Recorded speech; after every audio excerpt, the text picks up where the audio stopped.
bagong dictionary, meron yan. But there's no such term. Mga kaibigan, sa nag-test na to, if you want to be perfectionist, manood ka Discovery Channel. National Geographic, Animal Planet, doon ka, di ba? History Channel. Huwag dito. Di ba? Hindi naman lahat pinag-aralan gaya na pinag-aralan mo eh. Bahala na mali-mali yung grammar namin dito, mga kaibigan. Hindi kayo pakyut dito. Di ba? Nag-uusap kami tungkol sa puso, mga kaibigan. Ang usapan ng puso, di ba? Wala yan sa lingwahe, sa grammar na ginagamit. Kasi daw, sa ilong, 2 callers daw, gumamit ng word na thrice. Oo, mali daw yun. Wala daw ganung word. Mamagaling ka masyado, te, ha? Di ba? Ano naman kung walang ganung word, pakialam ko sa'yo. Di ba? Basta yung mga callers dito, umiiyak, masama loob, di ba? Kahit mali yung word nila, iintindihan ko po sila. Kahit Chinese nila ako, okay na sa akin. Tong-tong la, siyong lai fong lai ne. Nakakainis, ini-English pa ako.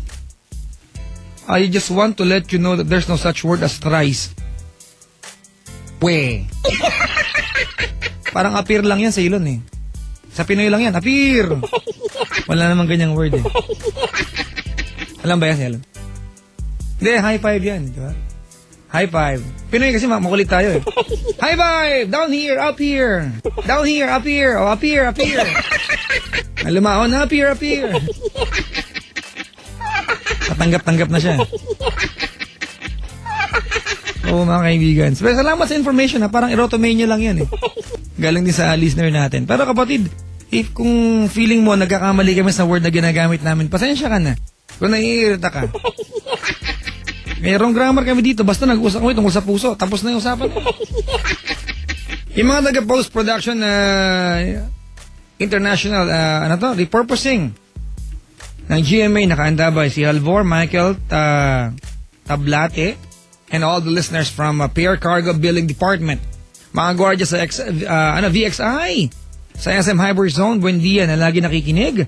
Tuwing gabi, syempre, lang umaga pakinggan. Walang palya, gabi po yung show eh. Pabati po kay Ruel Makahilig, ayan. Salamat sa pagtitrain ha, kay Mark Junimar Tarca Romero. Siya po yung instructor na aking best friend, mga kaibigan. Sir, turuan mo magbuhat na maigi yan, ha? Like si daliri niyan, eh. Baka hindi niya mahawakan yung bar.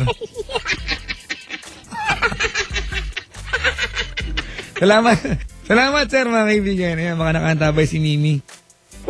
Ni maligo ka, punta mo ako dito. Na-miss kita.